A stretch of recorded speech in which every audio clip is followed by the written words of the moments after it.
بعض لوگ کہتے ہیں کہ آپ کفار کی بجائے مسلمانوں سے مناظرہ کرتے ہو، یہ دین کی کون سی خدمت ہے؟ اس پر گزشتہ کل کی مجلس میں تفصیل سے بات کر چکا ہوں۔ ایک ہے کسی شخص کا ضال اور مضل ہونا، گمراہ اور گمراہ کرنے والا ہونا۔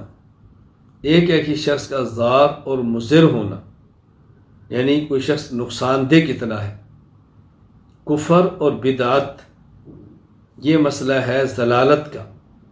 بدعت چھوٹی ضلالت ہے، گمراہی۔ کفر بڑی ضلالت اور بڑی گمراہی ہے۔ لیکن ایک ہے کہ نقصان دہ چھوٹا کون ہے اور بڑا کون ہے۔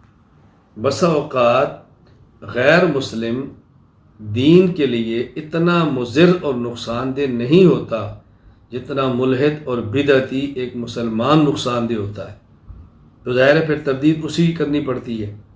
ہمارے اکابر رحمہم اللہ تعالیٰ نے اس میدان میں اپنا قلم چلایا ہے، اپنی زبان چلائی ہے، اس عنوان پہ کھل کے لکھا ہے ہمارے اکابر نے۔ تو یہ ہمارے اکابر کا وتیرہ اور ہمارے اکابر کا طرز ہے۔ اہل بدعت اور اہل الحاد کا مقابلہ کرنا بھی، یہ میدان کبھی بھی ہم خالی چھوڑ نہیں سکتے۔